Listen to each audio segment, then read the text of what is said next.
안녕하십니까. 지금부터 김용민 브리핑 정선태 교수의 오늘을 읽는 책 주간방송 종합편을 보내드립니다. 광고 듣고 시작하겠습니다.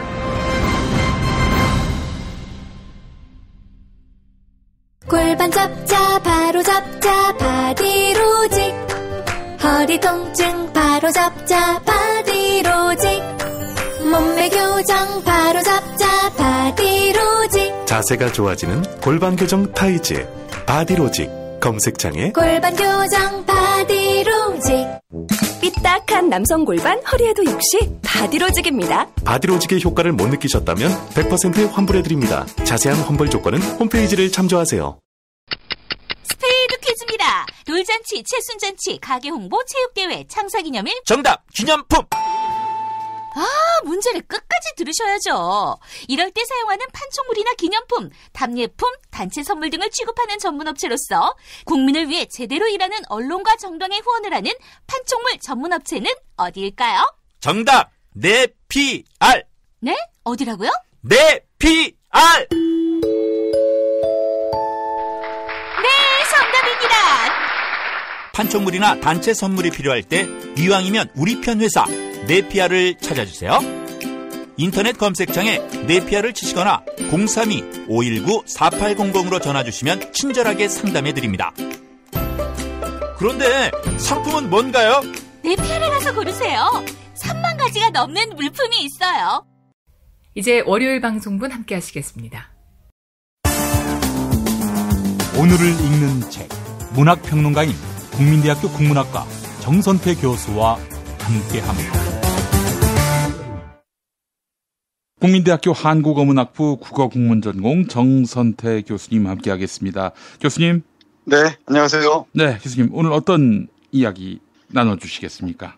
네, 이번 주에는 우리 인간의 삶과 법 문제에 대해서 이런저런 책들 함께 볼까 하는데요. 오늘은 먼저 박찬훈 선생이 쓴 경계인을 넘어서 함께 보도록 하겠습니다. 예. 박찬훈 선생님은 법학전문대학원에서 미래의 법률가들을 가르치고 있습니다. 변호사이면서 법학 교수인 셈이죠. 예. 그러면서도 이런 사형수나 난민, 한센인 등 사회적 약자와 소수자의 인권을 위해서 애쓴 분이라고 합니다. 한편으로는 전공서적, 그러니까 법률 관련 전공서뿐만 아니고 책으로 세상을 말하다, 빈센트 반 고흐 새벽을 깨우다 같은 인문학적 책도 많이 읽었다고 합니다. 예. 근데 같은 전공이 아니어서 이런 분들의 책 읽기와 글쓰기가 궁금할 때가 종종 있어요. 예. 서점에서 이렇게 쭉 책 구경을 하다가 이 책이 눈에 띄었습니다. 아니나 다를까 박찬훈 교수가 쓰는 글들이 참 흥미롭네요. 저는 모르는 영역이어서 그런지도 모르겠는데. 근데 이 책이 눈에 띈 이유는 법률을 전공하면서도 인문학에 대한 깊은 관심들, 그리고 인권에 대한 관심 물론이고요. 그리고 예술에 대한 관심들, 예컨대 제리코라는 화가가 그린 메두사 호의 뗏목이라는 그림을 보고서 세월호를 떠올리거나, 또는 자크 다비드라는 혁명을 표현하던 화가가 혁명을 어떻게 배반하는가, 이런 과정들을 음미하는 것도 상당히 흥미롭고요. 양승택이 없는 게 다 있군요. 네, 제가 그 말씀 드리려고 했는데. 그러셨습니까? 예. 양승태란 누구인가 이번 주 내내 한번 물어보기로 하겠습니다. 예. 네. 그러면서 또 재벌에 대한 비판의 글도 상당히 날카롭고요. 예. 그리고 이 자유에 대한 문제들 등등 인문학 일반에 대한 토대가 탄탄한 분인 것 같습니다. 제가 언젠가 말씀드렸지만은 어떤 전공에 있든지 의사든 법률가든 아니면 어떤 영역에 있더라도 인문학적 토양이 비옥한 사람들과 그렇지 않은 사람은 분명히 차이가 있는 것 같습니다. 제가 이분은 직접 알지는 못합니다만은 생각한 데는 이 선생님께 배우는 미래의 법률가들은 인문학적 기반이 탄탄한 법률가로 자라지 않을까, 이런 생각을 합니다. 예. 그 중에서 몇 구절만 함께 보겠습니다. 에세이 모음집입니다. 그 중에 법의 의미와 우리의 선택이라는 글의 일부 보겠습니다. 가난한 자가 탄생한 것도 법의 힘이고 부자가 탄생한 것도 법의 힘이라고 얘기를 합니다. 어찌 보면은 역설처럼 보이기도 하지만 빈자와 부자의 간극은 법이라는 게 없이는 불가능하다는 겁니다. 예를 드는 게 편할 것 같은데요. 라스베가스를 보겠습니다. 미국의 법이 형성되는 과정에서 입법권을 최대한 이용하는 그 과정에서 미국에서 도박을 허용하고 이용을 쉽게 만드는 법을 처음으로 제정한 곳이 라스베가스라고 합니다. 그러니까 이 라스베가스가 사막 한복판에 있는 도시잖아요. 그러니까 도박을 허용하고 이혼을 자유롭게 하는 법을 제정하니까 이곳으로 수많은 사람들이 모여들었다고 합니다. 이게 법의 힘이라는 거예요. 그러니까 다른 곳에서 법을 금지하면은 도박도 못하고 이혼도 자유롭게 못할 건 아닙니까? 그런데 라스베가스의 경우에는 법을 정해놓으니까 사람들이 이쪽으로 모였다는 것이죠. 이렇게 법은 어떤 걸 지켜주는 역할도 하면서 금지, 배제하는 역할도 동시에 한다는 흥미로운 내용이 이 글에 실려 있습니다. 예. 우리의 경우는 어떤가? 언젠가 말씀드렸지만은 모든 사람들의 소유물이 법이어야 되는데 우리에게는 우리 김 PD 말 빌면은 만명에만 평등한 법이라고 하죠. 그게 뭐 예. 만명이나 될까요? 근데 이 만명에만 평등한 법이라고 하면서 재벌그룹 회장을 예로 듭니다. 요 구절 잠깐 보겠습니다. 이제 이 땅의 현실을 보자. 우리 헌법은 제1조에서 대한민국은 민주공화국이라고 선언한다. 이 말은 법의 주인이 대한민국의 모든 국민에게 있음을 의미한다. 대한민국의 법은 어느 한 사람의 독점 대상이 아니며 모든 국민의 일반 의지이다. 그런데 이 나라 법의 현실은 과연 그런가? 입법 과정에서, 집행 과정에서, 그리고 법을 심판하는 과정에서 주인인 국민의 뜻이 제대로 관철되고 있느냐 말이다. 재벌그룹 회장을 생각해보자. 지금 이 나라에서 이들은 어떤 권위도 도전하기 힘든 지엄한 존재, 절대 왕정의 군주와 다름없다. 대부분의 재벌이 불법 변칙 상속을 통해 경영권이 승계됐음에도 법은 무력하다. 그 오만은 국민의 도덕관념을 위협한다. 이런 내용들이 이 책 전체를 관통하고 있습니다. 그러니까 법의 일반 의지의 어떤 의미만 던져놓지 실제로 어떤 걸 잘 모르는 경우가 많지 않습니까? 근데 하나하나 사례를 들면서 박지원 교수는 우리의 현실이 어떤지를 보여주고 있습니다. 그리고 또 하나 제가 궁금했던 부분이기도 한데 변호사들의 세계는 어떨까? 그 사람들은 어떻게 살아갈까? 이런 뭐 고민들 할 때가 있지 않습니까? 검사들은 어떻게 살지? 무슨 생각을 하면서 살지? 어떤 책을 읽고 살지? 뭐 그런 게 꽤 궁금하잖아요. 근데 이 법률가들의 은밀한 세계를 제가 알 턱이 없지만 이 책을 통해서 조금 보자면 그렇습니다. 일단 변호사 세계의 양극화 현상이 심각하다고 하고요. 예. 2만 명이 넘는 변호사가 있다 보니까 돈을 많이 버는 사람들은 많이 버는데 대표적인 전관예우라고 합니다. 그리고 뭐 어려운 사람들은 어려운 살림살이를 견디기 어렵다고 하네요. 근데 이런 것보다 더 흥미로운 게 뭐냐면 이 시대 최고의 변호사들이라는 글에서 얘기하고 있는 겁니다. 이 시대 최고의 변호사들 하면은 뭐 여러 가지 예를 들 수 있을 것 같은데 이 박찬원 교수가 학생들에게 가르치는 변호사상이 이렇다고 하네요. 첫 번째, 공감 능력이 뛰어난 변호사.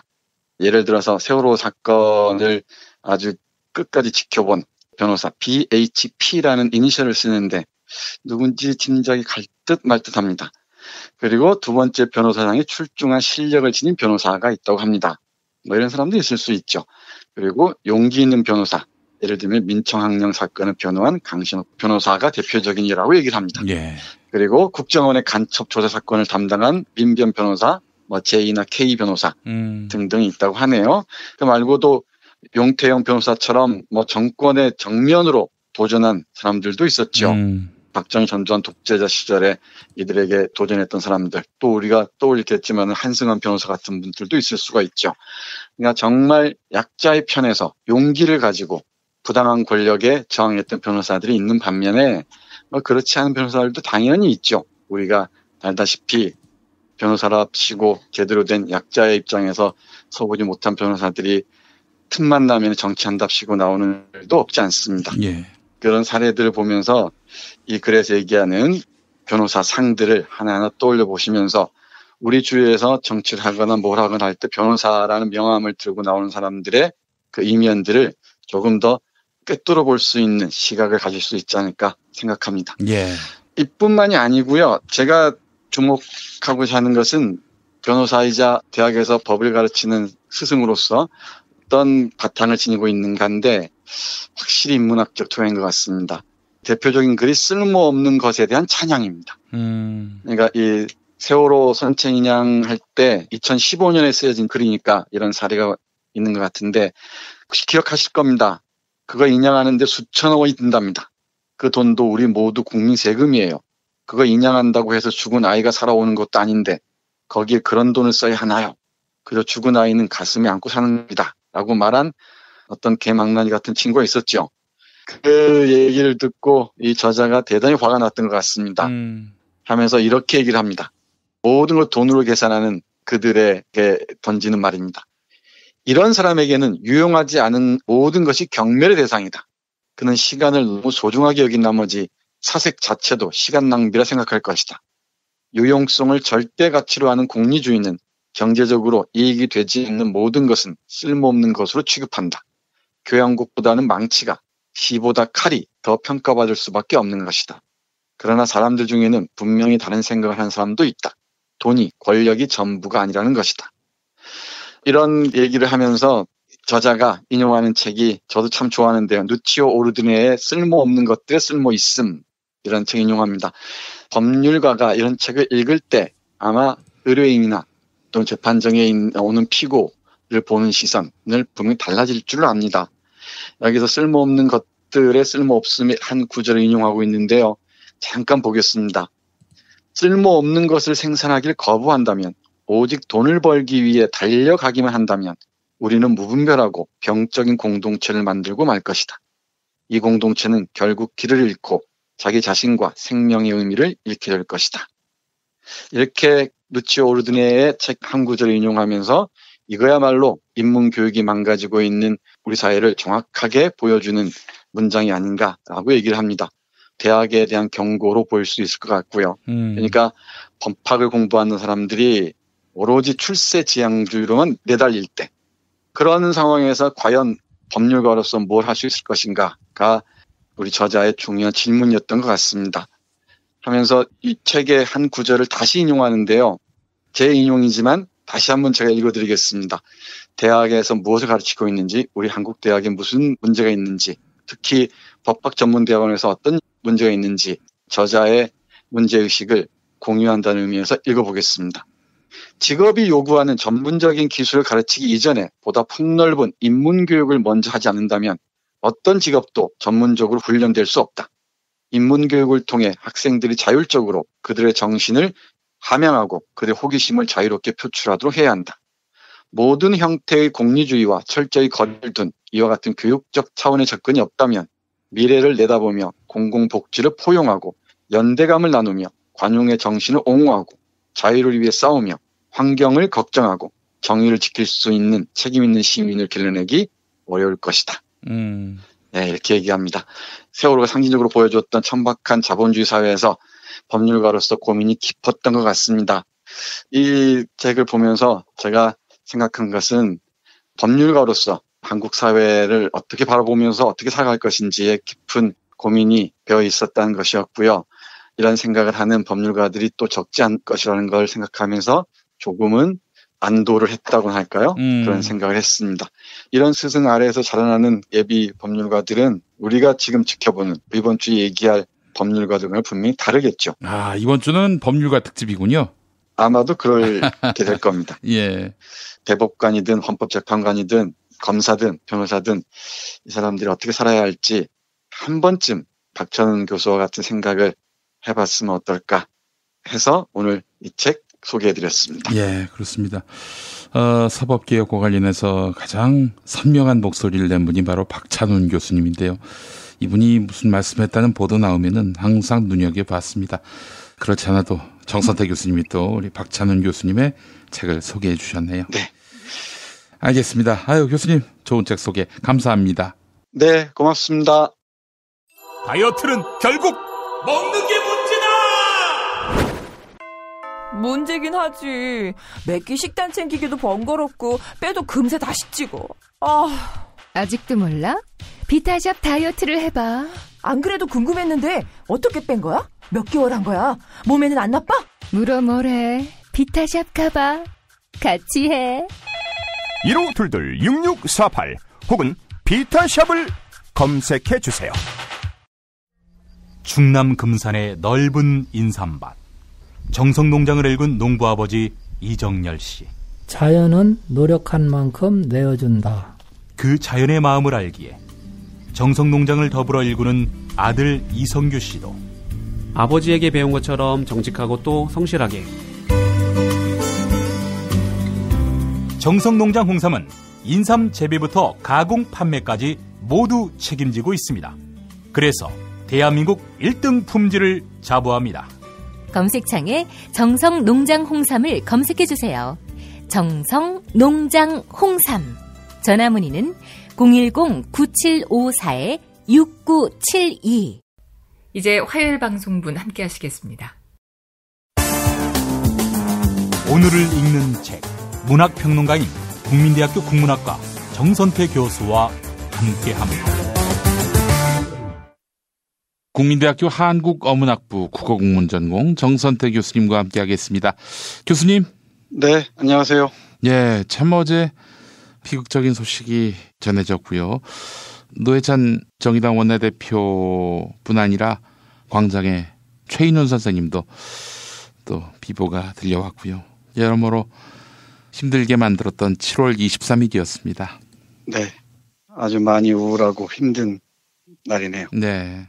이번 주에는 법률가 특집을 하기로 했었는데, 해서 그 알비삭스라는 남아프리카 공화국의 헌법재판관의 책 블루드레스를 준비하고 있었는데 부랴부랴 노회찬의 약속을 바꿨습니다. 노회찬의 약속이란 책은 이제 2010년 6월에 서울시장 선거에 나섰던 노회찬 후보의 공약집 아닙니까? 네. 서울시장 예비 후보로 나왔을 때 펴낸 정책 자료집입니다. 네. 얄팍한 120페이지짜리인데 노회찬의 그 상상이 오롯하게 드러나 있는 책 같습니다. 페이지가 많지 않아서 한 3,000원 정도로 이제 지금 ES24에서 판매가 되네요. 네, 이북은 3,000원이고요. 아, 이북이군요. 예, 이거는. 네, 예. 저도 이북으로 지금 봤습니다. 아, 예.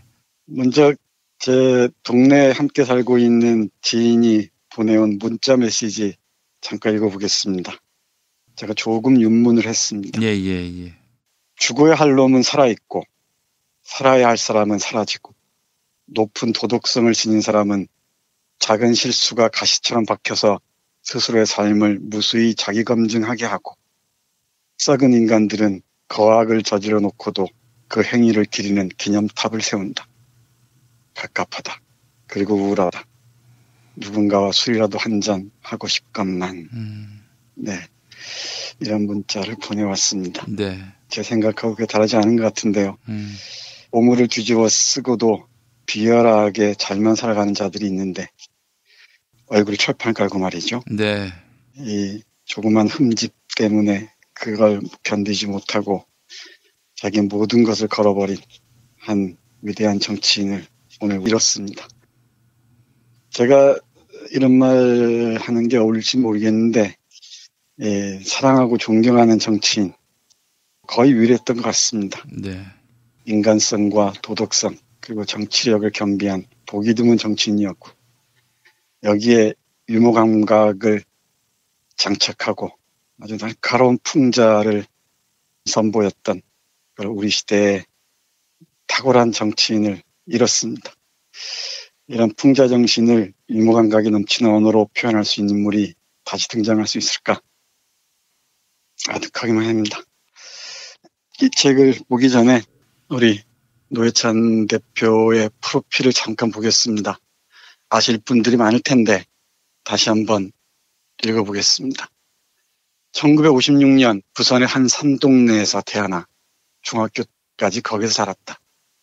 함경도 출신 피난민이었던 그의 부모는 아들 노회찬이 공부만 잘하는 아이로 자라는 것을 원치 않았다.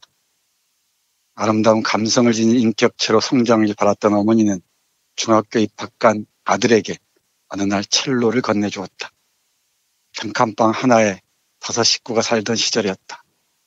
고등학교 입시를 위해 상경한 노회찬은 1972년 10월 유신을 경험한다. 전쟁을 겪은 소년은 더 이상 소년이 아니었다. 1973년 경기고에 입학한 뒤 사회과학 공부 모임을 조직하고 유신 독재에 반대하는 유인물을 만드는 등 자생적 운동권으로 변모해갔다. 1976년 고려대 정예과 입학, 유신 말기 상황 속에서 학생운동의 한계를 깨달아가던 그는 1980년 5월 광주 항쟁을 거치면서 인생의 전환기를 맞는다. 경제를 떠받치는 노동자들이 앞장설 때 세상을 근본적으로 바꿀 수 있다는 깨달음 때문이었다. 1983년 고려대 졸업식과 영등포 청소년 직업학교 졸업식 날은 공교롭게도 같은 날이었다. 이미 노동자로 살기 위해 용접기능사 2급 자격증을 딴 그는 기꺼이 직업학교 졸업식을 선택했다. 과학적 사회변혁운동 1세대의 출현은 그렇게 시작되었다. 1987년 6월 10일 인천과 부평 노동 현장 한복판에서 인천지역 민주노동자연맹의 창립이 선포되었다. 그것은 전국적인 노동자 정치조직의 본격적인 시작을 알리는 사건이었다. 합법적 진보정당운동을 모색하던 그는 1989년 공안당국에 의해 검거, 구속되고 1992년 만기 출소한다. 여기까지가 노회찬 인생의 1기라면 석방 후의 삶은 2기에 해당한다. 그리고 그것은 한국 진보정당운동의 본격적인 시작과 발전의 시간들과 정확히 일치한다. 네, 이렇게 이어지고 있습니다.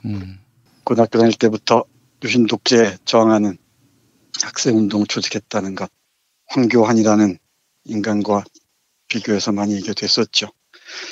그리고 그 이후 광주 항쟁을 계기로 해서 인생의 전환기를 맞이한다고 하고요. 수많은 감옥살이도 우리가 익히 하는 바와 같습니다. 제 짧은 생각에는 변신을 일삼는 기회주의자들이 판치는 이 정치판에서 우리 사회가 다가가야 할 곳이 어디인지를 가리키는 이정표 역할을 했던 사람이 바로 노회찬이 아닌가 생각합니다. 예. 일관성과 도덕성을 갖추고 살기가 참 쉽지 않을 텐데 그럼에도 약자의 편에서 끊임없이 발언하고 사회적 약자의 편에서 또 어떤 삶을 모색할 것인지 고민했던 한 사람이 소중한 정치가 사라졌습니다. 저는 이 노회찬의 죽을 보면서 우리 사회가 미필적 고의에 의해서 또 어쩌면 치밀한 고사작전에 의해서 노회찬은 살해했다고 생각합니다. 삼성 엑스파일 사건은 익히 알 겁니다. 그 이후에 정계에 떠나 있을 때 병공무라는 사악한 집단의 그 모의에 말려들었던 것 같은데 왜 우리가 이렇게 멍하니 노회찬의 죽음을 지켜봐야만 하는지 참 난감하기 이를 데가 없습니다.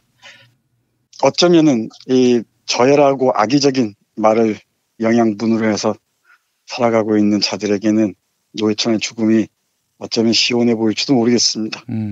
또다시 어쩌면 이 비난 자들은 어디선가 낄낄거리며 환호성을 지르고 있을지도 모르겠습니다. 이 눈의 가시였던 삼성에 특히 그럴 테고요. 그리고 진보 세력의 방향에 대해서 끊임없이 딴질 걸었던 우리 사회 속속들이 박혀있는 이 기득권 세력들, 언론이든 교육이든 어느 곳이든 정치는 물론이고요. 이 독보석 같은 그들의 행태를 생각하면은 뭐라고 분노의 언어를 표현할 길이 없습니다. 이 책으로 잠깐 돌아가 보겠습니다. 노회찬의 약속을 펼쳐보면은 머릿말격으로 노회찬이 직접 쓴 2010년 5월 종로에서라는 바이라인이 달려있는 노회찬의 사인과 함께 있습니다. 나는 꿈을 꿉니다 라는 글 읽어보겠습니다. 예. 대학 서열과 학력 차별이 없고 누구나 원하는 만큼 교육받을 수 있는 나라. 비정규직이라는 이유로 차별받지 않는 나라. 인터넷 접속이 국민의 기본권으로 보장되는 나라. 그리고 무엇보다 모든 시민이 악기 하나쯤은 연주할 수 있는 나라. 토머스 모어는 고작 하루 노동시간을 6시간으로 줄여놓고 그 섬을 존재하지 않는 섬, 유토피아라 불렀지만 나는 그보다 더 거창할 꿈을 꾸지만 꿈이라 여기지 않고 있습니다. 이 꿈을 놓지 못하는 것은 현실 가능성이 크기 때문도 아니고 그 꿈이 너무 아름다워 포기하기가 어렵기 때문도 아닙니다. 그 꿈 이외에는 대안이 없기 때문입니다. 우리는 행복해지는 것을 두려워하지 말아야 합니다. 이미 그 꿈은 나의 곁에, 우리 모두의 곁에 와 있습니다. 그 아름다운 미래의 선택은 우리의 몫입니다. 이 책은 진보의 봄을 기다리는 모든 사람들이 가야 할 곳을 가리키는 나침반이자 우리 곁에 다가올 새로운 사회에 대한 사용 설명서입니다. 꼼꼼히 읽으시고 까칠하게 따져보다 보면 우리들의 꿈은 어느덧 곁에 다가와 있을 것입니다. 모자란 것은 서로의 지혜로 채워넣고 힘이 부족하면 서로 어깨를 걸어야만 합니다. 그렇게 지혜와 의지를 나누어야만 합니다. 네, 이렇게 나는 꿈을 꿉니다. 나는 그래서 얘기하고 있습니다. 조금만 더 해보겠습니다. 이 시작하는 글은 꿈을 꿉니다에 이어서 크게 세 챕터로 나눠져 있습니다.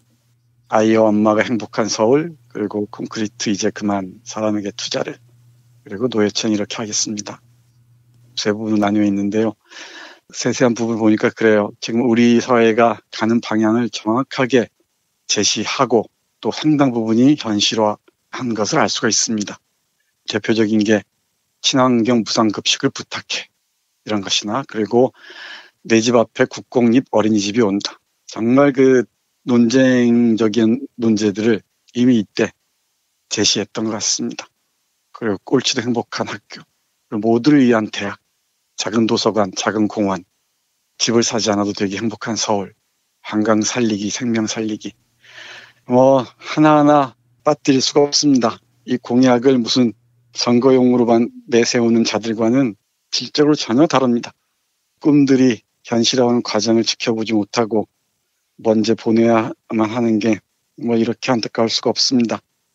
개인적으로 모르는 분이지만, 그리고 어떤 정치적인 경향성에 대해서 전적으로 동의하지도 않지만 우리 사회에 이런 논쟁적인 인물을, 그리고 대단히 이성적이고 합리적이면서도 유머 감각을 잃지 않는 풍자정신으로 무장한 이런 정치인을 잃었다는 건 왠지 모르게 허전해서 견딜 수가 없습니다. 남은 우리들이 해야 할 일은 노회찬이 왜 죽어야 했는지를 꼼꼼하게 따져보고 생각하는 일일 테고요. 그리고 그가 남긴 이런 정치적 자산들을 어떻게 이어가야 할지 고민해야 되지 않을까 생각합니다. 마지막으로 많은 사람들이 보셨을 줄 압니다만은 노회찬 대표가 남긴 유서 중 하나 함께 읽어보겠습니다. 2016년 3월 두 차례에 걸쳐 경공모로부터 모두 4천만 원을 받았다. 어떤 청탁도 없었고 대가를 약속한 바도 없었다. 나중에 알았지만 다수 회원들의 자발적 모금이었기에 마땅히 정상적인 후원 절차를 밟아야 했다. 그러나 그러지 않았다. 누굴 원망하랴. 참으로 어리석은 선택이었으며 부끄러운 판단이었다. 책임을 져야 한다. 무엇보다 어렵게 여기까지 온 당의 앞길에 큰 누를 끼쳤다. 이정미 대표와 사랑하는 당원들 앞에 얼굴을 들 수 없다. 정의당과 나를 아껴주신 많은 분들께 죄송할 따름이다. 잘못이 크고 책임이 무겁다. 법정형으로도 당의 징계로도 부족하다. 사랑하는 당원들에게 마지막으로 당부한다. 나는 여기서 멈추지만 당은 당당히 앞으로 나가길 바란다. 국민 여러분 죄송합니다. 모든 허물은 제 탓이니 저를 벌하여 주시고 정의당은 계속 아껴주시길 당부드립니다. 2018년 7월 23일 노회찬 올림. 네, 이렇게 적었습니다. 사람에 대한 깊은 관심과 인문학적 감수성이 풍부했던 한 정치인을 보냅니다. 다시 한번 있을 때 잘했어야 했는데 라는 후회가 정말 밀무처럼 밀려옵니다. 노회찬이 어떻게 살아왔는지 다시 한번 꼼꼼히 따지면서 우리 사회가 어떤 방향으로 가야 할지 힘을 또 모아야 할 줄 압니다. 저들이 오물을 뒤집어 쓰고도 비열하게 기회주의적으로 살아온 과정들 한번 뒤돌아보십시오. 엄숙한 윤리를 감당하기가 얼마나 힘겨운지를 보여주는 이 사람 앞에서 우리 정치판은 무슨 얘기를 할지 한번 똑똑히 지켜봐야 할 것 같습니다. 미안합니다만 더 이상 말을 못 잇겠습니다. 여기서 마무리하겠습니다. 네, 저서태 교수님 말씀 감사합니다. 네, 고맙습니다. 중고차죠? 네. 그런데 이 차 진짜 있는 거 맞죠? 정말 이 가격에 살 수 있는 거죠? 아이, 그럼요. 빨리 오시면 됩니다. 여러분 이거 다 거짓말하는 걸 아시죠? 더 이상 속지 마세요. 허위 매물에서 우리의 가족과 이웃을 지키는 더불어 중고차. 직영 정비소를 운영하여 더욱더 믿음이 가는 더불어 중고차. 카카오톡 검색창에 더불어 중고차를 검색하시거나 1661-3363, 1661-3363으로 전화주세요. 탈모인 여러분, 샴푸 살 땐 반드시 천연 99% 이상, pH 5.5, 피부 자극 1% 미만인지 확인하세요. 2, 3일에 머리 하나 더 빠지는 걸 우습게 보지만 2, 3년이면 정수리만 1000개 차이 납니다. 그렇지만 샴푸로 머리가 나진 않으니 이미 빠진 곳은 어쩌냐고요? 뿌리 깊은 샴푸 두피 영양제가 있습니다. 보건복지부상, 에이펙 최우수 기술상, 발모 촉진 조성물 특허 99%의 효과, 식약처 인증으로 부작용 없는 유일한 모낭 영양제. 가격도 세트로 구입하시면 두피 모발, 피부 개선까지 하루 330원. 뿌리 깊은 샴푸 쇼핑몰에서 기적의 사용 후기도 검색해보세요. 1566-7871. 이제 수요일 방송분 함께 하시겠습니다. 오늘을 읽는 책, 문학평론가인 국민대학교 국문학과 정선태 교수와 함께합니다. 국민대학교 한국어문학부 국어국문전공 정선태 교수님 함께하겠습니다. 교수님. 네, 안녕하세요. 네, 오늘 어떤 이야기 나눠볼까요? 네, 오늘은 남아프리카 공화국의 초대 헌법재판관 알비삭스가 쓴 블루드레스라는 책 소개해드리겠습니다. 제목이 블루드레스인데 블루드레스는 남아프리카 공화국 헌법재판소 재판관들이 입는 법복을 의미하는 것 같습니다. 그래서 이 헌법재판관으로서 알비삭스라는 사람이 어떤 판결을 내리는지 중요한 그 사건별로 판결문과 함께 그 의미를 쭉 기록해 놓은 책입니다. 이 알비삭스는 좀 익숙하지 않은 이름이죠. 많은 사람들에게. 남아프리카 공화국의 변호사였고요. 소개해드린 대로 남아프리카 공화국 nel슨 만델라 이후 헌법재판소 초대 재판관을 지냈습니다. 남아프리카 공화국 하면은 딱 떠오르는 게 아파르테이트라는 인종차별 아닙니까? 예. 그러니까 인종차별과 보안법 하에서 기소된 많은 사람들을 변호해 왔다고 하고요. 그리고 이 보안경찰의 급습으로 체포되어 활동 정지 명령을 받고 독방에 오랫동안 감금되기도 했다고 합니다. 그러다가 이 보안기관에 의해서 살해 위협까지 받았던 것 같습니다. 아하, 예. 남아공의 보안요원이 차에 설치한 폭탄이 터져서 한쪽 팔을 잃고 한쪽 눈에 시력까지 잃었다고 하네요. 그래서 알비삭스의 사진을 보면은 오른쪽 팔이 없습니다. 그런 어려운 환경 속에서 헌법을 수호하기 위해서 정말 악정고투했던 기록이라고 할 수 있을 것 같습니다. 남아프리카 공화국 하면은 떠오르는 게 아파르테이트도 있고 뭐 네덜란드와 영국의 지배도 떠오를 겁니다. 그리고 우리가 일반적으로 아프리카 하면은 대단히 부정적인 이미지들이 강하죠. 예. 그런데 이 책의 역자인 김신 선생이 얘기하는 바에 따르면 남아프리카 공화국은 정말로 인간 존엄성과 자유와 평등 그리고 정의에 관한 가장 진보적인 사고가 굳건히 뿌리내리고 있는 사회가 됐다고 해요. 그리고 그 원동력이 아프리카 원주민 사이에 전통적으로 뿌리내린 공생, 우분투라고 하는데요. 공생의 정신이라고 합니다. 알비삭스 재판관은 이 공생의 정신, 우분투의 정신을 입각해서 중요한 판결들을 해왔다고 합니다. 그 중에서 하나, 제가 오늘 그 소개해드릴 판결 하나는 웃음의 가치라는 그 책 실려 있는 사건입니다. 이른바 웃어넘기세요 사건에 대한 결정인데요. 웃어넘기세요는 회사 이름입니다. 저스틴 널스라는 젊은 사람이 티셔츠 회사를 차린 모양이에요. 근데 그 회사 이름이 웃어넘기세요입니다. 이 회사에서 어떤 일을 하냐면은 SAB, 사브라고 남아프리카 공화국을 대표하는 맥주 회사가 있답니다. 예. 지금은 미국의 밀러 맥주 있죠. 그 밀러 그룹에 흡수 합병됐다고 하는데 남아공의 국민 맥주로 알려진 카슬과 그리고 블랙 라벨이 아주 유명한 맥주 회사라고 합니다. SAB. 근데 이 맥주 회사의 이름과 브랜드 이미지들을 패러디한 거예요. 이를테면은 사브에서 생산하는 맥주 중에 블랙 라벨과 칼링 맥주라는 게 있는데 그 블랙 라벨을 블랙 레이버, 흑색 노동이라고 말바꾸기를 하고 그리고 칼링 비어, 칼링 맥주를 백색 유제, 화이트 길트로 이렇게 변형했다고 합니다. 그리고 이 맥주 회사의 슬로건 글자가 하나하나 있는데 작은 문구로 도안되어 있는데 그걸 비틀어 버렸다 그래요. 예를 들면은 남아공에서 주조한 미국의 생생하게 살아있는 맥주라는 문구가 있는데 이 티셔츠에서는 1652년부터 시작된 미국의 생생하게 살아있는 착취, 세계적 무관심 이런 식으로 문구를 변형했다고 합니다. 그러니까 이 사브 맥주 회사에서는 상표권 침해 소송을 했겠죠. 예. 당연히 그 대법원에서는 특허 이미지에 인종차별주의적 착취라는 비방을 덧칠했다고 해서 사브라는 맥주 회사에 손실을 폈다고 판결을 내립니다. 이게 이제 헌법재판소로 넘어온 모양이에요. 이게 이른바 웃어넘기세요 사건입니다. 예. 웃어넘기세요 사건에 대한 판결문 보면 정말 흥미진진합니다.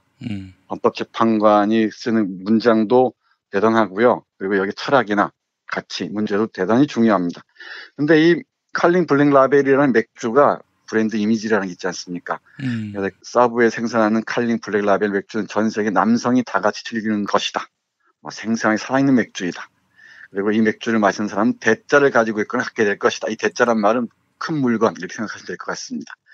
그리고 칼링 블랙 라벨을 마시는 사람은 결국엔 더 많이 얻는다. 이런 식으로 이미지를 새겨 넣었다고 합니다. 그러니까 남성 중심적인, 인종차별적인 이런 이미지가 새겨져 있다는 것이죠. 이 안에서. 근데 알비삭스 이 재판관이 내린 그 판결문의 한 부분을 보겠습니다. 이게 왜 불법이 아닌지, 헌법에 일치하는지 한번 읽어보겠습니다. 본 사건에서는 충돌하는 가치들 사이에 균형이 쉽게 이루어질 수 있다. 칼링 블랙 라벨 맥주는 그 시장성에 아무 손실도 입지 않았다. 이 사건에서는 소통이 거래보다 훨씬 더 중요한 것이었다. 거래는 소통의 부수적인 것이었다. 웃어넘기세요 사의 목적은 모두가 분명하게 알고 있었던 바대로 메시지를 전달하는 것이었다. 티셔츠의 판매는 지속성을 위해 필수 불가결한 것이었다. 그것은 자유발언을 가장한 상업적 행위가 아니었다.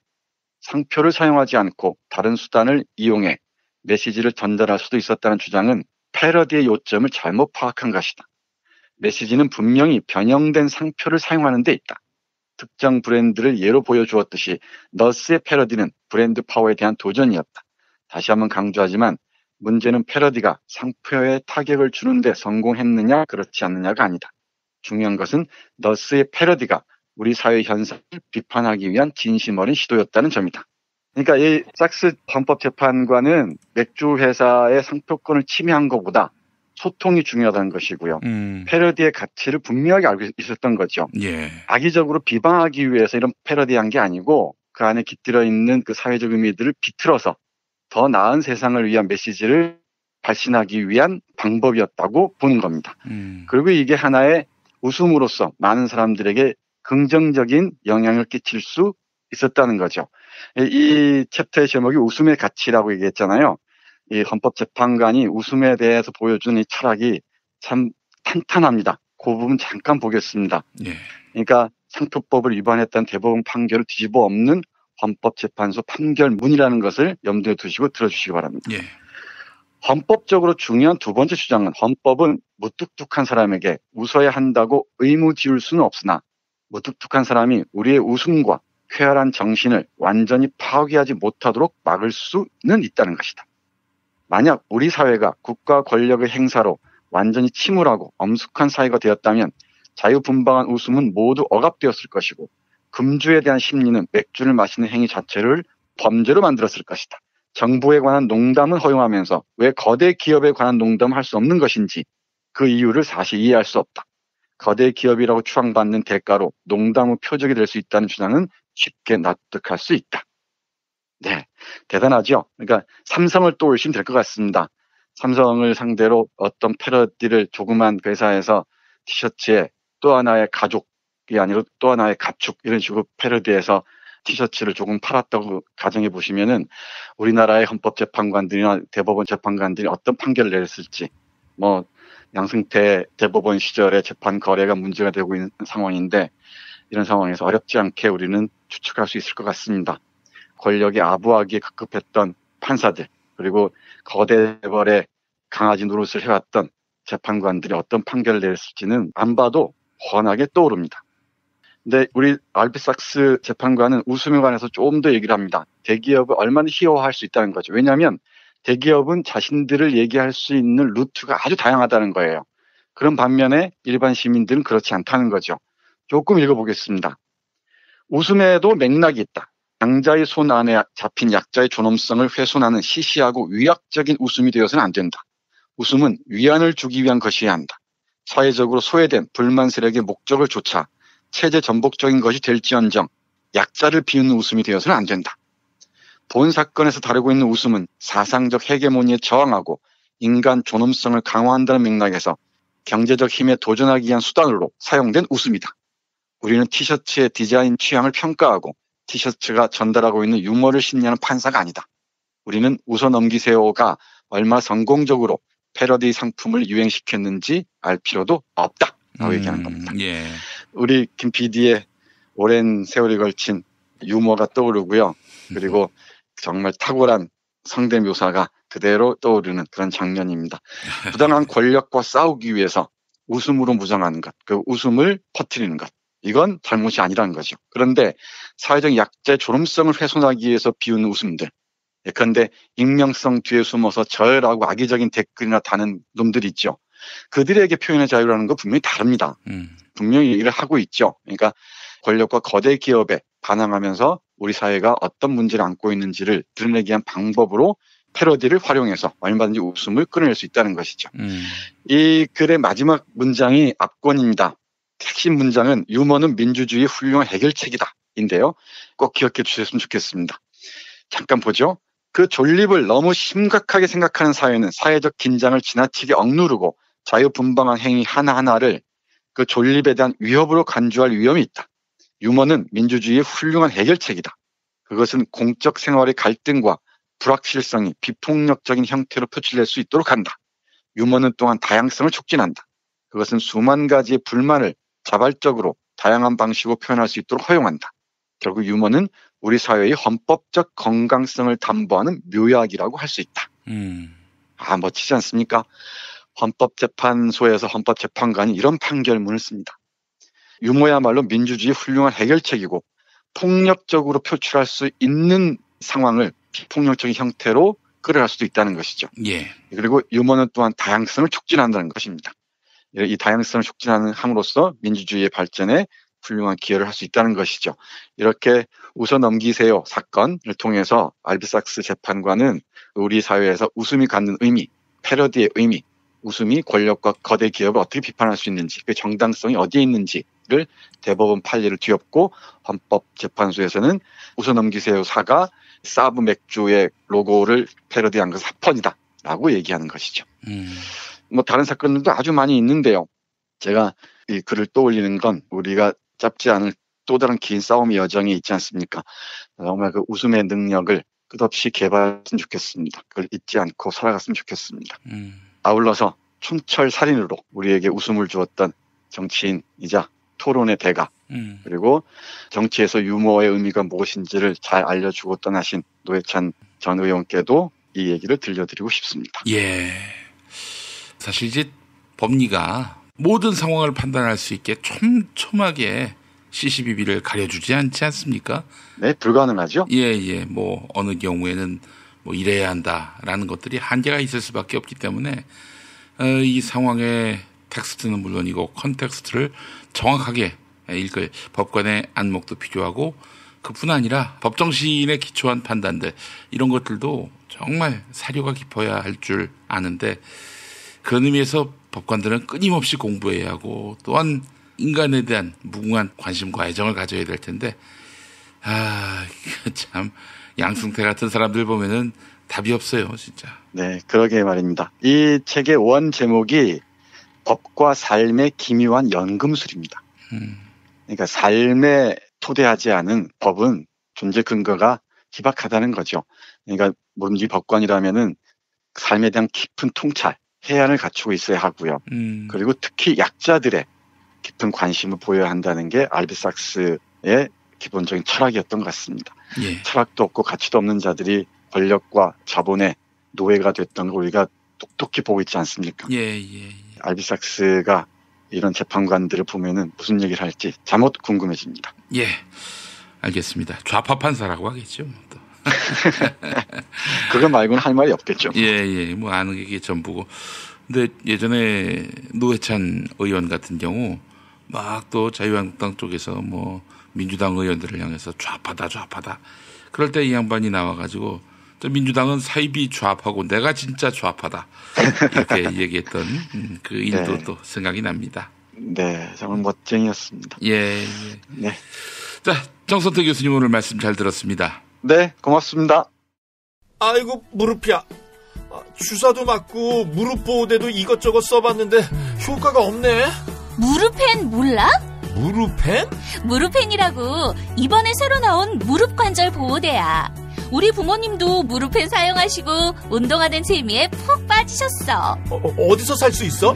네이버에서 무릎펜을 검색 후 쇼핑몰에서 구매하시고 상담은 010-2255-4489 최 과장을 찾아주세요.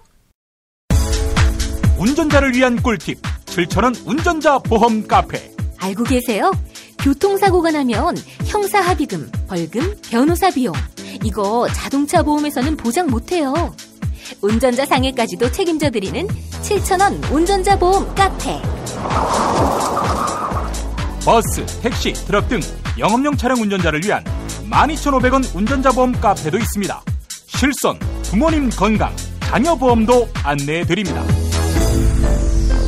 02849-9730 연중 무휴라 언제든 02849-9730. 이제 목요일 방송분 함께 하시겠습니다. 오늘을 읽는 책, 문학평론가인 국민대학교 국문학과 정선태 교수와 함께합니다. 국민대학교 한국어문학부 국어국문전공 정선태 교수님 함께하겠습니다. 교수님. 네, 안녕하세요. 네, 자 오늘 어떤 작품 소개해 주시겠습니까? 네, 정말 더운 날입니다. 예. 법률, 법관, 심판관 이런 얘기를 하고 있는데 이번 주에는 오늘은 오랫동안 호주머니에 넣고 있었던 까라마조프 시인의 형제들에서 대신문관 얘기 좀 해볼까 합니다. 네. 까라마조프 시인의 형제들 또는 까라마조프 가의 형제들이라는 작품은 도스토옙스키 문학에서 최고의 작품일 뿐만 아니고 세계 문학사에서도 우뚝한 봉우리라고 할 수 있을 것 같습니다. 대단한 분량이어서 독파해 내기가 쉽지는 않죠. 1800페이지 남짓이니까요. 장편 소설이군요, 한마디로. 대하 장편 소설입니다. 예. 독서의 수고에 충분히 보답을 얻을 수 있는 그런 작품입니다. 예언적 통찰로 가득한 문학적이고 종교적이고 철학적인 생각, 사유의 보고라고 얘기할 수 있을 것 같습니다. 예. 흔히 좋은 작품들이 그렇듯이 여기에 등장하는 까라마조프 가는 러시아 사회 축소판입니다. 가족이 등장하겠죠, 당연히. 예. 여기에서 아버지 표도르라는 사람은 어두운 러시아의 대지를 상징하는 아주 악마적인 인물이고요. 그 사이에서 세 아들이 태어납니다. 아버지 분신들이겠죠. 큰아들 장남인 드미트리는 선악의 경계를 넘어선 야수적 정열을 지닌 사람입니다. 그리고 이반이라는 사람은 파괴적 지성을 물려받은 사람이고요. 무신론자입니다. 그리고 마지막 막내 알리오사라는 사람은 신성을 체현하고 있는 수도자의 모습입니다. 그리고 다른 어머니에게 태어난 서자가 있는데 스미레자코프 역시 악마적 인물입니다. 이 인물들 통해서 러시아 사상이란 무엇인가, 인간이란 무엇인가 쭉 보여주는데요. 까라마조프 시인의 형제들의 핵심은 부친 살해, 그러니까 아버지 살해 모티프입니다. 그 악마적인 아버지를 살해했을 때 인간들이 보여준, 그러니까 형제들 그리고 주변 사람들이 보여주는 그 모습은 어떠한가를 대단히 깊이 있게 통찰하고 있는 작품이고요. 그리고 인간에게 악이란 무엇인가를 정말 뿌리 깊게 자리한 악의 정체를 파헤친 걸작이기도 합니다. 이 작품을 다 얘기할 수는 없고요. 대작이어서 이 까라마조프 시인의 형제들에서 가장 빛나는 부분 중에 하나인 대신문관 편을 잠깐 여러분께 소개해드리고자 합니다. 이 대신문관 편은 사파 형식으로 이 작품 속에 들어가 있습니다. 이반이라는 둘째 아들이 16세기 스페인 그 세비야에서 있었던 대신문관이라는 사람의 예를 들어서 우리 시대 새로운 자유란 무엇이고 양심이란 무엇인가를 얘기하는 정말 대단한 사상을 피력하고 있는 부분입니다. 대신문관은 그야말로 큰 심판관 이런 뜻입니다. 여기에서는 기독교의 종교적 권력을 일받는 대신문관, 대사제 이 정도 봐도 될 것 같습니다. 사제와 이제 지상으로 온 예수 그리스도가 어떻게 만나는지를 얘기해주는 장면입니다. 세상에 소설에 예수까지 등장하네요. 네, 그렇습니다. 도스토옙스키 작품에서 예수는 상당히 중요한 형상으로 등장하죠. 예. 16세기 스페인이라고 했잖아요. 대신문관이라는 사람이 추기경이죠. 100여 명이 넘는 이단자를 회형에 처한 다음 달에 구세주가 나타납니다. 그리스도가 나타나는 거죠. 더러운 죄악으로 고통받고 괴로워하면서도 어린애처럼 자신을 사랑하는 민중들에게 자신의 모습을 나타내고 싶었을 겁니다.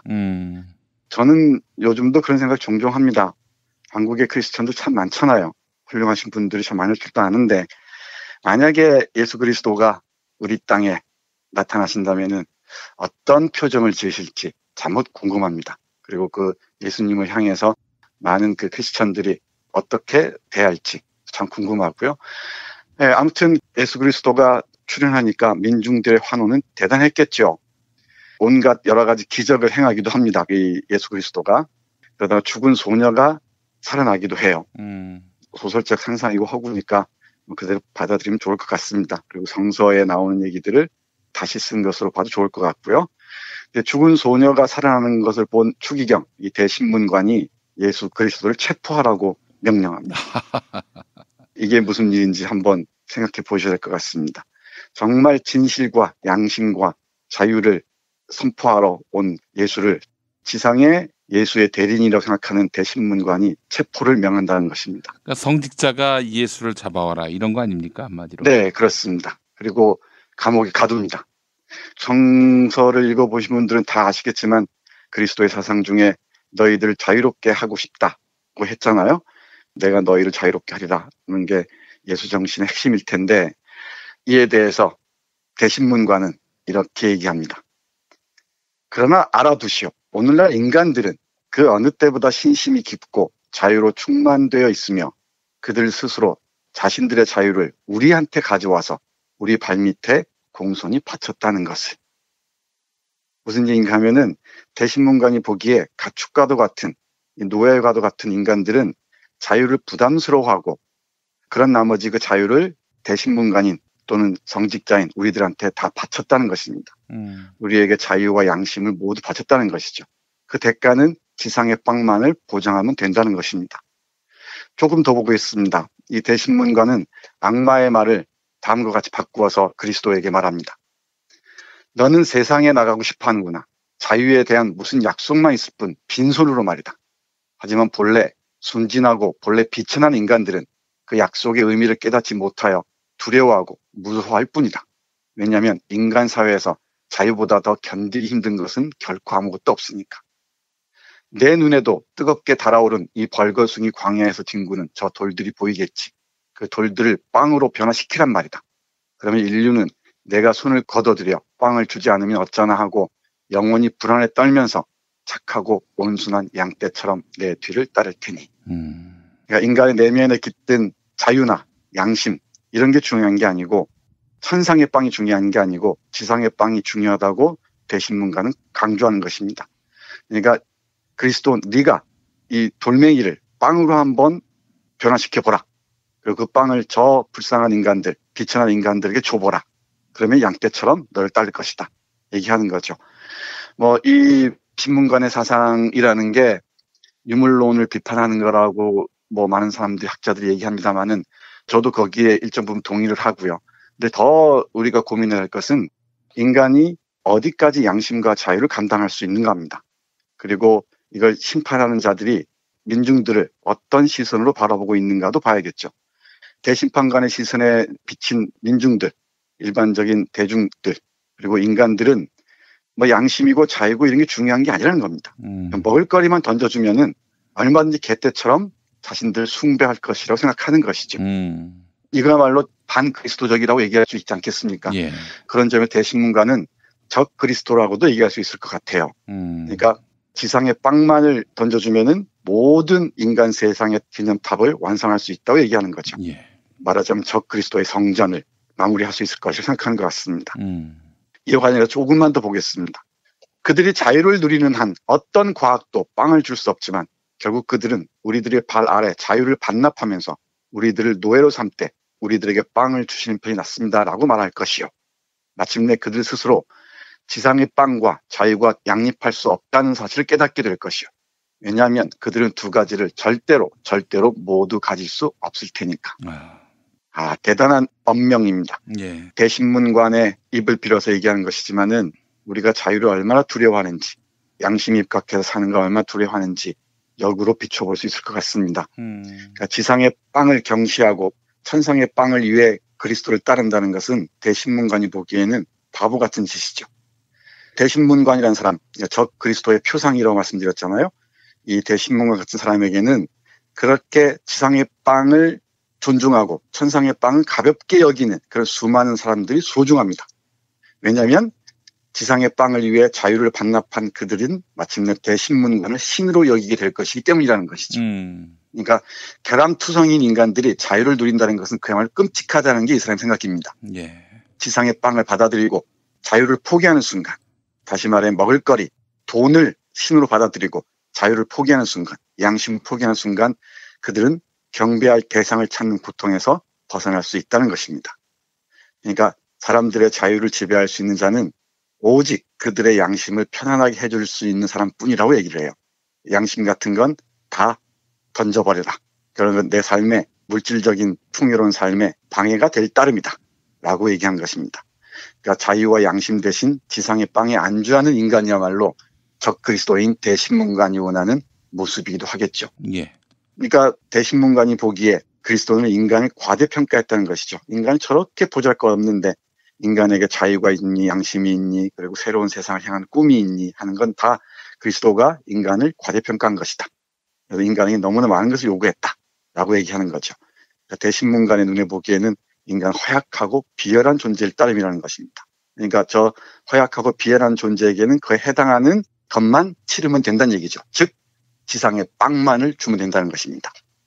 이런 사상을 이어받은 게 제가 보기에는 인간을 개나 돼지로 보는, 그리고 우리 사회 시민들을, 민중들을 개나 돼지로 보는 지배자들, 특히 종교적 감수성을 지녔던 사람들이 자신의 이해관계에 따라서 철저하게 민중들을 대상화하는 자들의 표정이 아닐까 싶기도 해요. 결국 그리스도를 거부하고 악마를 따르는 대신문관이 지배하는 세상에 대해서 도스토옙스키는 신랄한 비판을 가하고 싶었던 것 같습니다. 참 한국 개신교회의 역사가 시작되기도 전의 일인데 어떻게 이상해져가는 양상은 한국교회가 닮은 것 같습니다. 그것을. 네, 그렇습니다. 이 한국교회를 걱정하시는 분들은 이 까라마투프가 형제들에서 대신문관이 내뱉는 역설적인 발언들에 주목해야 될 것 같습니다. 네. 이 책을 읽다 보면은 여러분께 읽어드리고 싶은 구절이 너무 많은데요. 양심과 관련해서 이런 얘기를 합니다. 대신문관의 발언입니다. 양심은 그들의 가장 고통스러운 비밀이어서 우리들한테 모두 위임할 테니 우리들은 모든 것을 허용할 것이고 그들도 즐거운 마음으로 우리들 결정에 신뢰를 보낼 것이요. 왜냐하면 그들은 개인의 자유의사 결정이라는 그들의 큰 두통거리나 현재 당면한 무서운 고통에서 해방될 수 있기 때문이요. 라고 얘기합니다. 예. 그러니까 신에 대한 믿음을 상실한 대신문관은 인간에 대한 믿음도 상실할 수밖에 없죠. 그리고 영혼의 불멸성을 부정하는 그는 인간의 정신적 본질을 인정하지 않습니다. 양심이나 자유나 이런 거 말이죠. 자기 결정권 따위를 얘기할 수 있을 것 같습니다. 예. 대신문관에게 인간은 나약하고 사악한 피조물에 지나지 않는다는 것. 인류의 역사는 비참함과 범죄 그리고 고통들의 무의미한 직접물일 따름이라고 얘기하는 것입니다. 다시 말해 결국 대신문관이 얘기하고자 했던 것은 악마의 지시를 기꺼이 받아들여서 허점투성인 피조물들의 짧은 생의 고통을 완화시켜주기 위하여 지상에 가축된 인간을 조직하고자 했다는 것입니다. 그러니까 인간들, 그러니까 우리 민중들을 가축대로 조직하는 것. 이게 대신문관의 목표였다는 것이죠. 예. 그래서 이 예수를 감금하고서 자신의 주장을 펼쳤던 것입니다. 이 대신문관의 후예들이 우리 사회의 지배층에 포진하고 있다는 것도 잊어서는 안 될 것 같습니다. 마지막에 그리스도를 풀어주면서 그리스도에게 할 말이 없느냐고 얘기를 합니다. 다시 찾아오지 말라라고 하면서 문을 열어줘요. 그런데 그리스도가 아무 말 없이 입맞춤만 합니다. 그건 그리스도의 양심이기 때문이겠죠. 뭐 그리스도를 여러 가지 의미로 우리가 이해할 수 있겠지만은 대신문관 편에서는 그리스도를 양심으로 이해하는 것 같습니다. 이와 관련해서 조금만 마무리 삼아 보겠습니다. 예. 자기 방식대로 철저히 인류를 사랑했던 그 저주받은 신문관이 그 수많은 유일 신문관들 사이에 지금도 엄연히 존재하고 있으며 우연히 그런 것이 아니라 비밀을 감추기 위해 불행하고 허약한 사람들을 행복하게 만들려고 그들로부터 비밀을 감추기 위해 이미 오래전에 조직된 동맹, 비밀 결사의 형태로 존재하고 있을지도 모르지. 또 그것은 반드시 존재하며 또 존재해야만 해. 라는 그 이반이란 둘째 아들, 어떤 허무주의자, 무신론자인 지식인이 내뱉는 말입니다. 이런 대신문관의 후예들이 지금 우리 사회 곳곳에 스며 있다는 것을 이 까라마조 프가의 대신문관 편을 보면서 다시금 생각하게 됩니다. 그리고 가슴 속에 양심을 품고 사는 게 얼마나 힘겨운 일인지, 부끄러움을 알고 사는 게 얼마나 힘겨운 일인지 다시 한번 되돌아보게 됩니다. 나쁜 기득권자들은 권력을 독점하는 것을 정당화하는데 사력을 다하죠.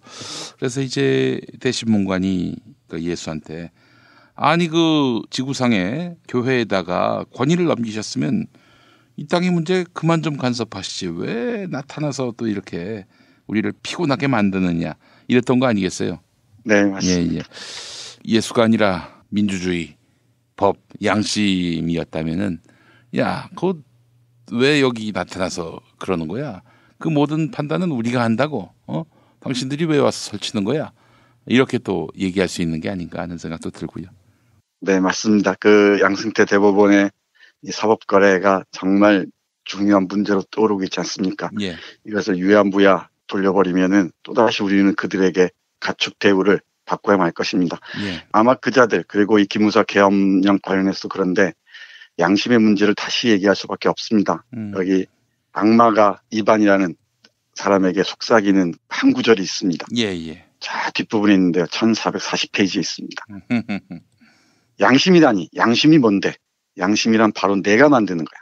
그러니 내가 왜 고통을 받아야 하는 거지? 관습 때문이겠지. 그걸 집어 던지면 우리는 하느님이 되는 거야. 아마 이 저자들은 이 악마의 속삭임을 그대로 실천하고 있는지도 모르겠습니다. 근데 이 양심을 끝까지 얘기하지 않을 거라면 우리가 얘기할 수 있게 해야죠. 그게 저는 시민의 힘이고 시민의 권력이라고 생각을 합니다. 그렇습니다. 하느님이 되고자 했던 대신문관을 보면서 오늘 한국의 썩어빠진 법관들의 현주소 민낯을 보게 됐습니다. 예, 정선태 교수님 오늘 말씀 잘 들었습니다. 네, 고맙습니다.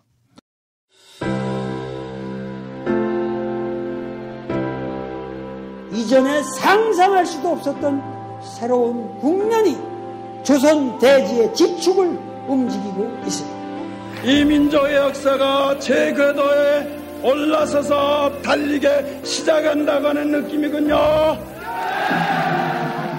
문익환이 가르쳤고 도울이 배웠던 학교, 한신대학교 신학대학원. 꿈을 현실로 살아간 선구자를 양성하는 한신신학은 촛불혁명과 한반도 종전선언 이후의 세상을 준비하고 있습니다. 한신신학을 통해 세계의 신학을 깊이 연구하고 더 나아가 시대의 예언자의 길을 걷고자 하는 모든 분들을 환영합니다. 이 새 시대는 문익환 씨의 힘으로 열리는 것이 아니라 바로 여기 모인 여러분들의 힘으로 열리는 거예요. 한신대학교 신학대학원 홈페이지나 02-2125-0108로 문의하실 수 있습니다.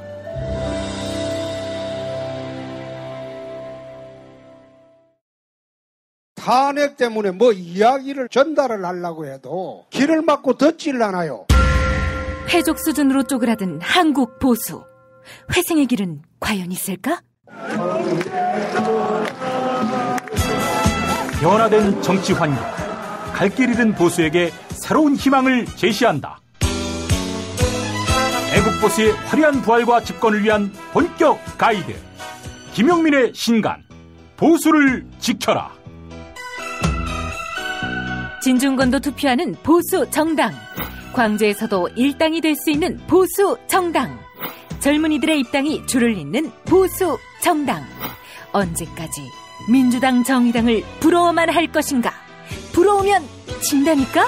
자유한국당 당원 김용민이 쓴 보수를 지켜라. 이김에서 나왔습니다.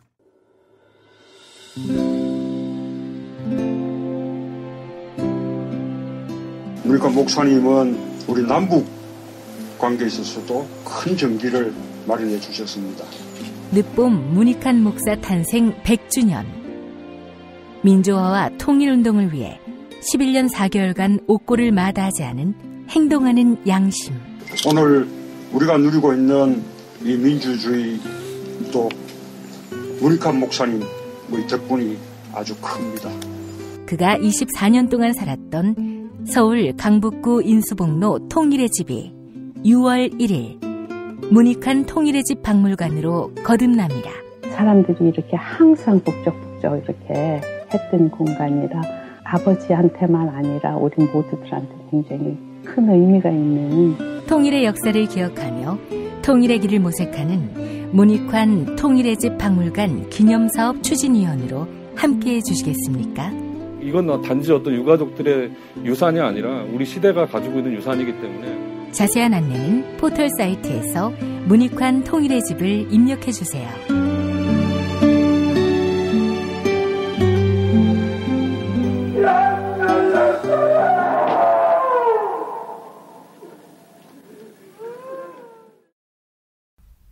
이제 금요일 방송분 함께 하시겠습니다. 오늘을 읽는 책, 문학평론가인 국민대학교 국문학과 정선태 교수와 함께합니다. 국민대학교 한국어문학부 국어국문전공 정선태 교수님 함께하겠습니다. 교수님? 네, 안녕하세요. 네, 교수님. 오늘 어떤 작품 소개해 주시겠습니까? 네, 오늘은 오래된 시집 한 권 골랐습니다. 조정환의 시집 접시꽃 당신입니다. 아이고, 시집도 유명하고 또 시인도 유명하죠? 예. 시인이 공직에 있어서 골라서 어떨까 싶은데 뭐 시인으로 읽는 거니까요.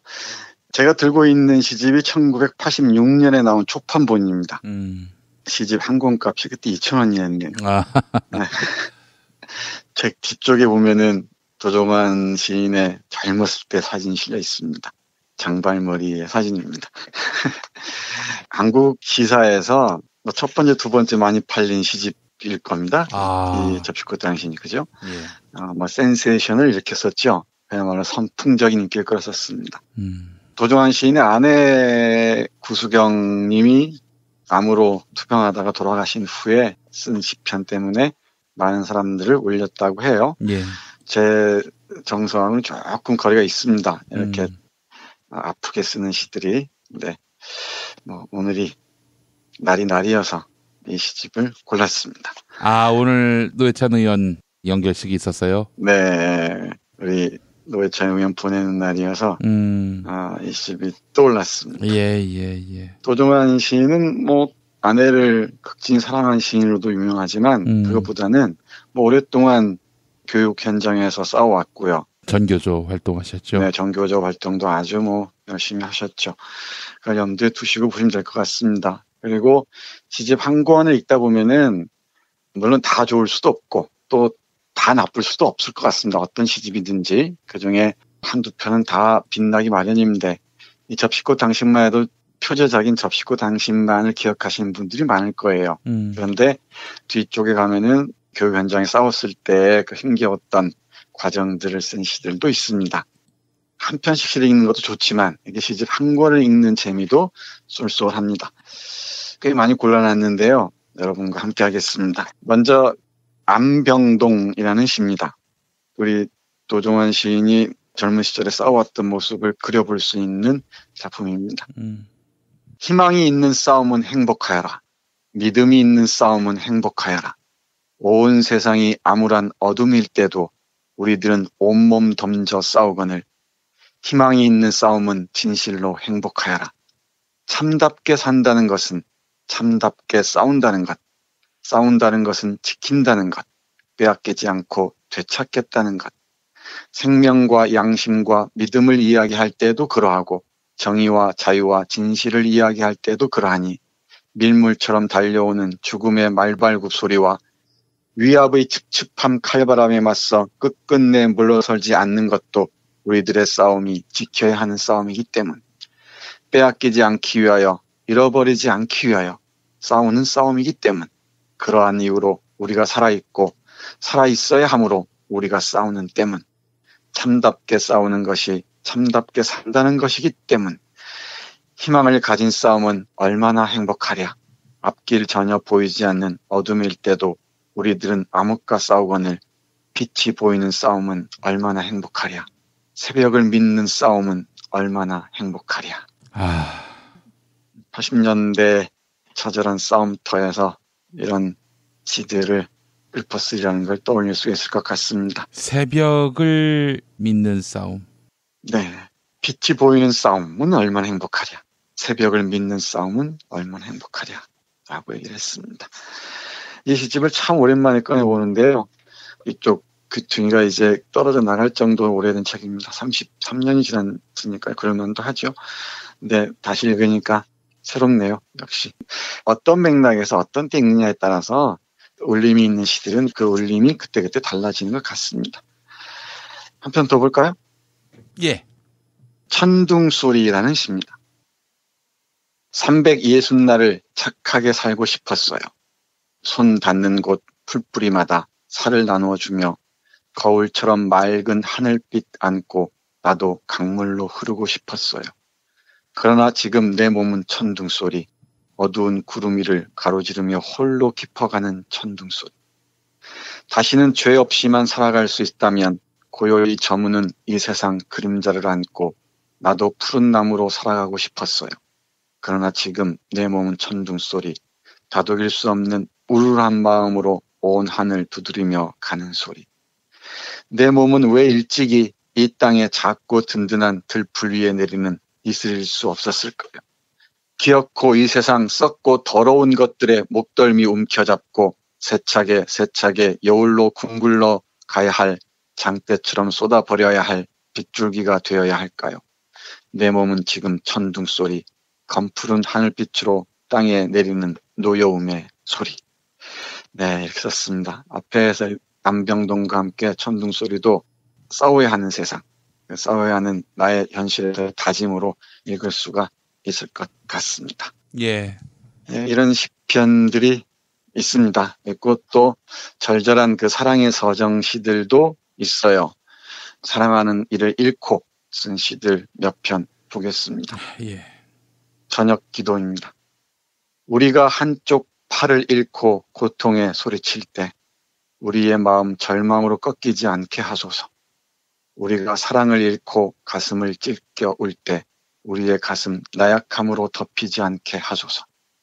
우리가 두려움과 떨림으로 입술을 깨물 때 자유와 정의를 향한 뜨거움 식어가지 않게 하소서. 우리가 가난과 굶주림에 쓰라려 넘어질 때 평등과 평화를 이루려는 믿음 작아지지 않게 하소서.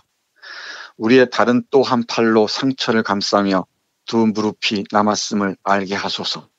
우리가 외로움 속에서 다시 기다릴 수 있는 것도 오직 사랑하는 마음뿐임을 알게 하소서. 우리가 동토오는 새벽에 굳셈을 믿는 것도 어둠이 결코 오래가지 않는 때문임을 알게 하소서. 우리가 시린 바람 속에서 손에 손 맞잡는 것이 이 세상을 사랑으로 비추는 길임을 알게 하소서. 저는 이 시 중에서 우리가 가난과 굶주림에 쓰라려 넘어질 때 평등과 평화를 이루려는 믿음 작아지지 않게 하소서. 이 부분에 밑줄을 그었습니다. 가난과 굶주림, 궁핍함에 시달리게 되면은 욕망에 눈을 뜨고 이기주의에 함몰되고 그럴 수 있는데 그런 상황이랄지라도 평등과 평화를 잃지 않게 해달라. 참 깊은 통찰입니다. 네, 그렇습니다. 이런 식구들 하나 발견하는 게 참 놀라운 힘을 줄 때가 있죠, 우리에게. 네. 한 편 더 보겠습니다. 그대 떠난 빈자리입니다. 그대 떠난 빈자리에 슬프고도 아름다운 꽃 한 송이 피리라. 천둥과 비 오는 소리 다 지나고도 이렇게 젖어있는 마음 위로 눈부시게 환한 모시저고리 차려입고 희디흰 구름처럼 오리라. 가을 겨울 다 가고 여름이 오면 접시꽃 한 송이 하얗게 머리에 꽂고 웃으며 내게 오리라. 그대 떠난 빈자리 절망의 무거운 발자국 수없이 지나가고 막막하던 낯빛 하늘 위로 사랑한다는 것은 영원하다는 걸음으로 꽃모자를 흔들며 기다리던 당신은 오리라. 우리에게 새롭게 주신 생명 다하는 그날까지 우리 서로 살아있다 믿으며 살아있는 것도 기다리는 것도 그래서 영원하다 믿으며 그대 떠난 빈자리 그토록 오래 고인 빗물 위로 파란 하늘은 다시 떠오르리라. 이 부분에서는 또 기다리던 당신은 오리라. 우리에게 새롭게 주신 생명 다하는 그날까지 우리 서로 살아있다 믿으며 살아있는 것도 기다리는 것도 그래서 영원하다 믿으며 이 부분 네. 그대 떠난 빈자리 그토록 오래 고인 빗물 위로 파란 하늘은 다시 떠오르리라 이렇게 얘기를 했네요. 예. 뭐 누구에게 바친 시든 이 시를 쓴 시인의 마음이 뭐 어디 있는지는 물론 알 수 있습니다만은 어떤 맥락에서 있느냐에 따라서 분명히 달라질 줄 압니다. 하나 더 볼까요? 예. 유산이라는 작품입니다. 죽음을 만나고서야 삶의 그 깊은 의미를 조금씩 깨닫습니다. 당신은 끝내 이 세상에 아무것도 소유하지 않고 갔습니다. 눈에 보이지 않는 것들 중에 영원한 삶의 보배가 참으로 많음을 당신은 말합니다. 모든 것을 버리러 시인은 이 세상에 왔다는 그 말의 뜻도 비로소 알게 합니다. 네, 유산이라는 시였습니다. 제가 이 코너 진행하면서 여러 차례 말씀드리는데 참 있을 때 잘해야 합니다. 옆에 있는 무엇이든 가까이 있든 아니면 멀리 있든 함께 호흡하고 있을 때 귀한 줄 알아야 하는데 떠나고 난 다음에 울컥울컥 하는 것들은 아무래도 감당할 수가 없을 것 같습니다. 예. 마지막으로 한 편만 더 보겠습니다. 예. 많은 사람들이 같은 마음이겠지만은 노회찬 의원님, 우리 호빵맨 의원님 안녕히 잘 가시기 바랍니다. 구름처럼 만나고 헤어진 많은 사람 중에입니다. 구름처럼 만나고 헤어진 많은 사람 중에 당신을 생각합니다. 바람처럼 스치고 지나간 많은 사람 중에 당신을 생각합니다. 우리 비록 개울처럼 어우러져 흐르다 뿔뿔이 흩어졌어도 우리 비록 돌처럼 여기저기 버려져 말없이 살고 있어도 흙에서 나서 흙으로 돌아가는 마른 사람 중에 당신을 생각합니다. 이 세상 어느 곳에도 없으나 어딘가 꼭 살아있을 당신을 생각합니다. 예. 노회찬 의원에게 보내는 헌시가 됐습니다. 도종환 시인의 이 시 말입니다. 네, 그랬으면 좋겠습니다. 저는 도종환 시인의 시 중에서 가장 좋아하는 시기도 하면서 좋아하는 노래가 있습니다. 다시 떠나는 날인데요. 네, 도종환 선생의 시는 많이 노래로 만들어졌죠. 예. 오늘 그 노래 좀 같이 들었으면 좋겠고요. 예. 너무너무 아쉬우니까 뒤돌아보면서 왕자께서 하실 법한 얘기인 것 같아서 이 안진뱅이 민들레라는 작품 마지막으로 읽어드리겠습니다. 예. 나 죽은 뒤 이 나라 땅이 식민의 너울을 벗었거든 내 무덤가에 와서 놀아라. 새떼처럼 하얗게 아이들 데리고 와 웃으며 손뼉치며 놀아라. 나 죽은 뒤 아직도 이 나라 땅이 식민의 너울로 그늘져 흐리거든 내 무덤가에는 오지 말아라. 돌아가 피 흘리며 싸워라. 나 죽은 뒤 아무 곳에나 잘 자라는 안진뱅이 민들레로 돋아 타는 마음으로 이 땅을 지켜보다 꽃 닿으면 불시로 산천 떠돌며 보리라. 너희와 너희의 아이들이 진달래처럼 환하게 살고 살아 지켜야 할 이 땅에서 너희가 어떻게 살고 있는가 보리라. 네. 안진뱅이 민들레라는 잘 알려져 있지 않은 시였습니다. 네. 자, 이제 잠깐 들을 노래 다시 떠나는 날에서 제가 가장 큰 위로를 얻었고 박근혜 씨가 당선된 다음 이 가사를 접하면서 새 힘을 얻었습니다. 그대 절망케 한 것을 두려워하지만은 않기로 꼼짝 않는 저 절벽에 강한 웃음 하나 던져두기로 산맥 앞에서도 바람 앞에서도 끝내 멈추지 않기로. 네, 진보 정치가 달려온 길이었고 그 앞부분에 있었던 노회찬의 삶이 그러했습니다. 다시 떠나는 날. 네, 이 노래 잠깐 들으면서 정선태 교수님과 인사 나누겠습니다. 교수님 말씀 잘 들었습니다. 네, 고맙습니다.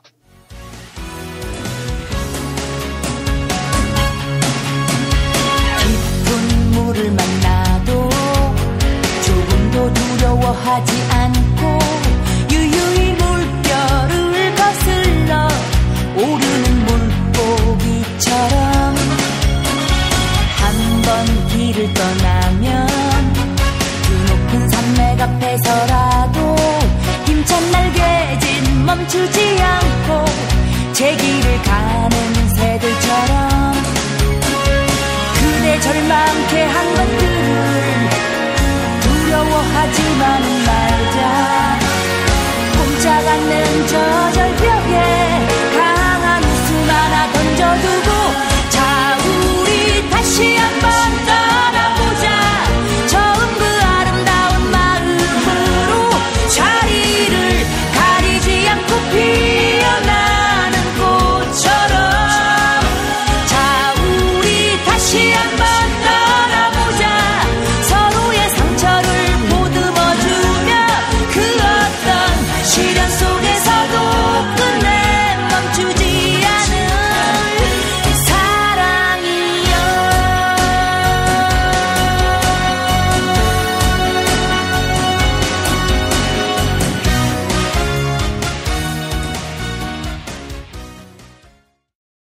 지금까지 김용민 브리핑, 정선태 교수의 오늘을 읽는 책, 주간방송 종합편과 함께 하셨습니다. 정선태 교수의 오늘을 읽는 책은 매일 아침 업데이트되는 김용민 브리핑을 통해 가장 먼저 들으실 수 있습니다. 이상으로 종합편을 모두 마칩니다. 애청해주신 여러분 감사합니다.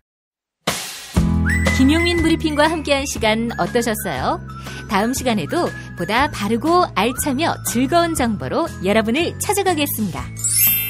팟캐스트 포털 팟빵에서 다운로드하기, 구독하기, 별점 주기, 댓글 달기로 응원해주세요. 잊지 마세요.